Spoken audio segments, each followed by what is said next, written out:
At this point, I'm going to be sounding like a broken record to some of you, and I'm sorry about that, and I really don't want to sound that way. I would prefer not to sound that way. Like Bartleby said, I would prefer not to. Nowicki is saying the same thing. I would prefer not to sound like a broken record. But I just have to tell the truth about what I see. And what I saw last night was this new Christian movie from Angel Studios, our Christian affiliated, Christian themed movie from Angel Studios, the ones who brought us Sound of Freedom, and that was a huge hit. And now they've sort of become this brand, this sort of off-brand, promoting faith-based movies and so forth. The latest movie that they've got is one that's titled "Surprised by Oxford." Now, this is the true story of a woman a young woman who attended Oxford.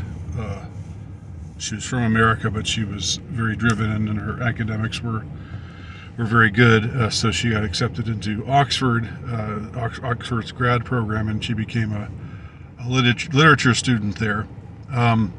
It's the story about how she met the man who would become her husband. And at the time, she was kind of an angry atheist. He was a Christian, and it was partly through his influence, but also partly through the influence of some of her professors, and some just and also the influence of C.S. Lewis, which you can see reflected in the title.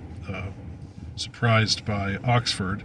Oxford was, of course, the place where C.S. Lewis taught and was a don, and he wrote an autobiography called Surprised by Joy, which is also referenced in this movie. Okay, well, so far so good. When I saw the preview, it sounded like, it sounded like it would probably have all the pitfalls that a lot of these Christian movies do. That maybe it would be a little bit maudlin, that it would be over the top in some ways, or I don't know, just be heavy-handed. Those things, interestingly enough, were not the case. I did not find those were not the criticisms that I had of the movie. The main criticism that I have of the movie centers around the relationship between Carolyn, who's the girl who the main character, and Kent, who is the love interest. Now, again, I really didn't think this was going to happen. I didn't think it was going to be another movie where the man just gets bashed, where the man is emasculated, where the man is made to look stupid, where the man is overly deferential to the woman. Unfortunately, I was wrong. It was that. It was all of those things. So, over the course of the movie, I don't want to go into all the detail about everything, of course, but Carolyn has her reasons for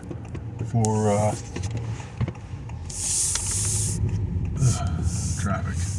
Carolyn has her reasons for being embittered, and she's I think I characterize her as an angry atheist because of a betrayal that happened early in her life that sort of made her lose her childhood faith. And that's fine, for her to be angry and dismissive of faith and those kinds of things. And that was her character is apparently based on the actual woman. But the story as it unfolds between these two characters, between Carolyn and Kent, is quite disturbing in that she is extremely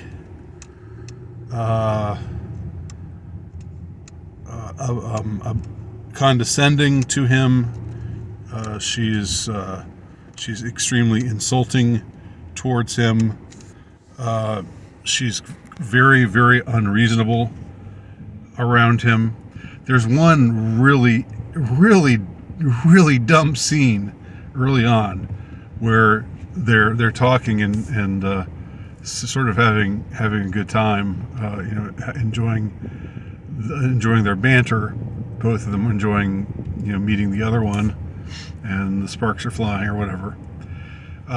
All the stuff that's supposed to happen in a rom-com or rom-dram, whatever this is.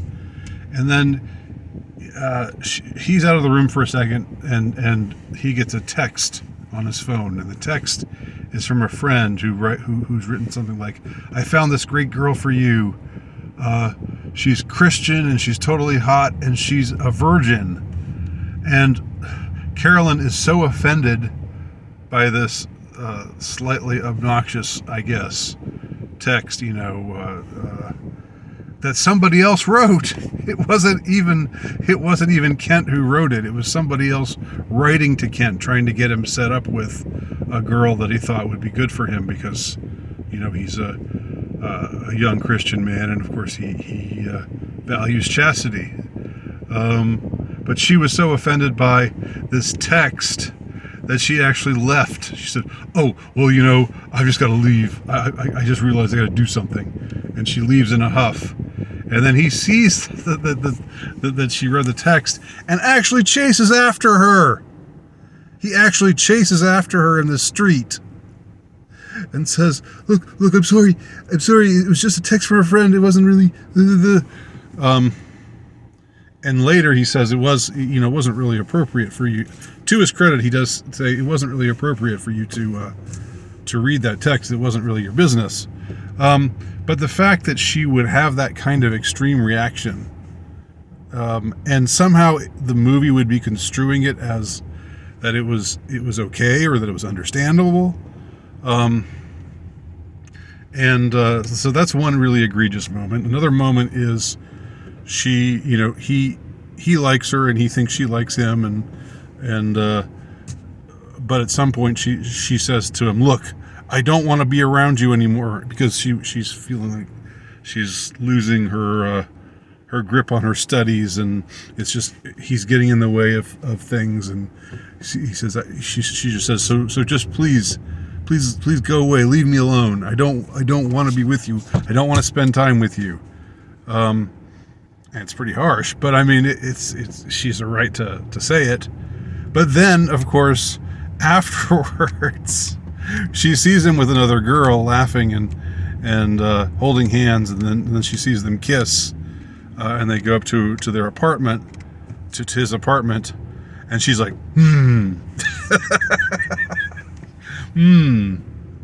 how dare he?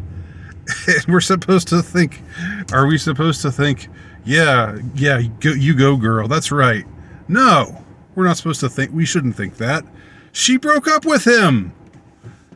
I mean, she's like, well, he didn't waste any time. Well, you broke up with him, lady. It's once you did that, then you have no business, no right to condemn him for seeing another girl. But he, of course, he sees her through the window. He sees that she's stalking them. It's so ridiculous. And then he goes out and chases her into the street again and says, "Look, I think you should just, you're so into your studies, and you just gotta let yourself love and be loved, and say all this stuff," instead of saying, "What the hell are you doing, stalking me? What business is it of yours who I'm going out with? You rejected me." Instead of saying that, or better yet, just saying nothing, just seeing her and waving and then closing the window, which is what he should have done, which would have been completely appropriate under the circumstances. So it's yet another movie, just like if you see my review of Fall Guy. That was another one where I was blindsided. I was not expecting a movie just just pulsating with misandrist moments, like this one is. Now, they do eventually get together, yes, and the film does affirm her faith, or shows her being led to faith in a way that's, it's all right. I guess it's semi-compelling. I don't, and I certainly don't have any problem with that at all. That aspect of the movie, but I do think that there's just something about these scenes between the two of them. It's so out of balance. Like, this is supposed to be just playful banter, I think, but the truth is, she's just being mean. One time, he even says, like, "You're being very," and then she says, "What, bitchy?" Like, she's just daring him to say that word. When it's true, it's the real word. It is an accurate descriptor. But he says, difficult. So again, he kind of comes across as this milksop, as this simp. And while I was watching it, I was thinking of the movie Emma, which was a book, of course, by Jane Austen. And the character of Darcy, who's like, women love Darcy. They want their boyfriends to be Darcy. Darcy's like the ideal boyfriend. But there's a scene in Emma where Darcy just lets Emma have it after she's done something that he thinks is really bad, treated someone really badly, and he says to, and I remember in that exchange, he says, "That was bad form, Emma. Badly done," or something like that. And the contrast between a character like Darcy, who was written by a woman, all right, Jane Austen, and who's swooned over by women, across the globe, who love Jane Austen's fiction. Just how we've gone from Darcy to this guy, to Kent, this utter milksop, this utter sap, this utter simp, and